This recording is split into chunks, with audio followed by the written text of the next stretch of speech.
Up next here on NEC Women's Basketball on the Run, it is time for our Commitment to Success Spotlight, brought to you by Provident Bank. Provident Bank, commitment you can count on.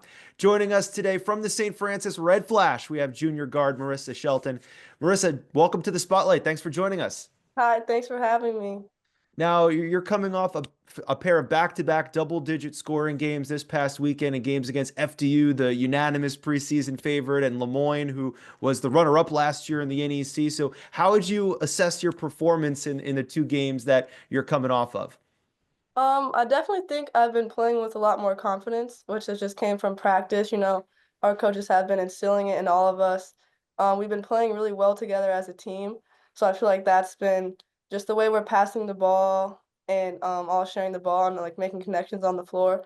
It's been easier for me to find a flow out there, and then we've been playing really well in transition. So with all of us running the lanes and just sprinting the floor, it's opened up a lot of opportunities for everyone out there to score.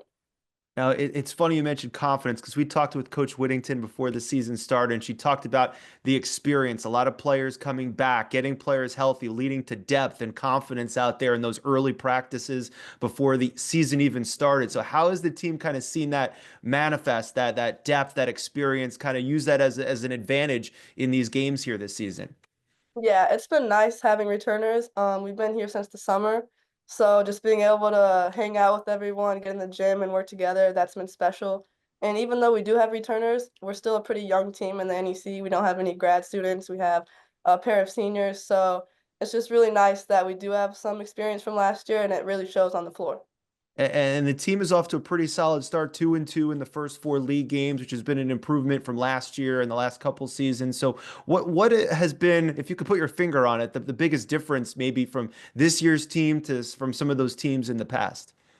I think our passing is just really well this year. We're having assists a lot. It's been improving every game, and it's not just coming from our guards. Like even our posts, like Marina, she's a really, really great passer, and she's good at finding like other post players and guards for perimeter shots. So I also feel like our inside game is really big this year. We have posts that we can go to down low. When they're doing good, they're going to get double teamed, and that's going to open up the guards on the perimeter, and then when we're hitting our shots, that's going to open up them. So it's just nice being a well-rounded team this year. Yeah, and you kind of mentioned it there. The offense last year was last in the league, 51 points per game last year, but this year scoring up. The team's been over 70 points three times so far this season, including twice in league play. So is it the size that's been the big difference? Being able to do some of the things that you just mentioned, that's been a little bit of a difference maker. Um, I think it's just that and everything, just how we're coming together and we're good in transition, we're good setting up offenses. So it's just been nice that we have like every category that we don't have to rely on one. So it's just really good to everyone can contribute on, and we also have a big bench this year too. It was nice Yeah. played Lemoyne. Basically everyone got in and scored, so that was really fun. That was a special moment for us.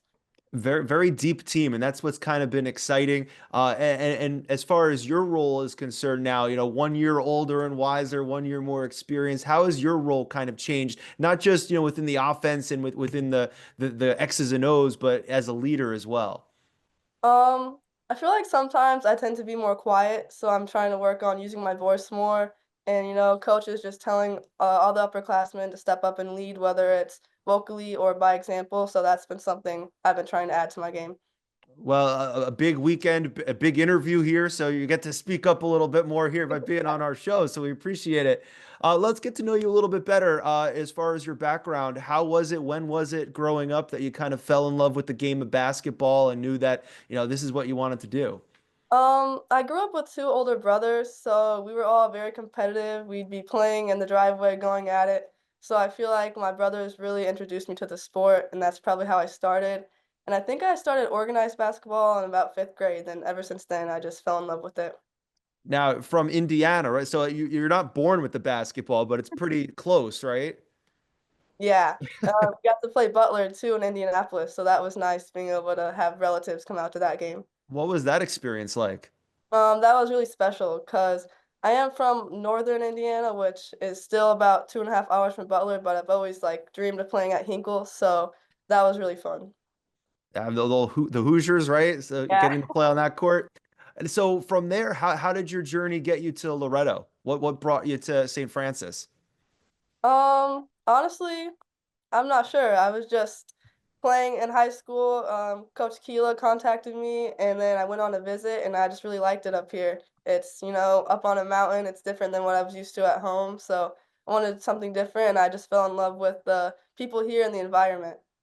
And I'm sure they're happy to have you be, part of the team and a part of the Red Flash community. Now let's look ahead to this week, coming off that home game against Lemoyne, first home win of the season.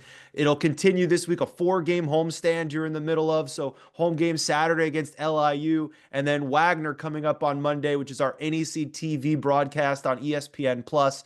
So let's talk about LIU first. Early on, what are some of the first impressions? What are some of the things that you're looking at when you look at this Sharks team? Obviously they're a really good defensive team. They lead the conference in taking away the three-point shot. So we're just gonna take everything one game at a time. Wagner coming up, they're also a really good defensive team leading the conference in blocks. So just making sure we approach it with the same intensity that we've been playing with the past couple games and just carrying positive momentum moving forward. We know, like you said, one game at a time. So all the focus right now is on LIU, but we want to promote. We want to get people to watch this game on NEC TV coming up on Monday against Wagner. So when fans do tune in to see that game on Monday night, what are some of the things that fans can expect to see from Red Flash basketball? I think we're just gonna bring the energy, play with a lot of hustle and intensity. So I think it's just gonna be a good competitive game. All right, well, we're looking forward to it, and we're going to get at you out of here with the final 5 questions. These are rapid fire. So first thing that comes to mind, just let it out. All right. All right. Favorite color. Green. Okay. Favorite snack or junk food. I don't really have a favorite snack. Uh, probably fruit snacks. Okay, that works. Now, you're from South Bend, so I have to ask who wins the college football playoff national championship, Notre Dame or Ohio State? Definitely Notre Dame. That's probably the easiest question I've asked you today.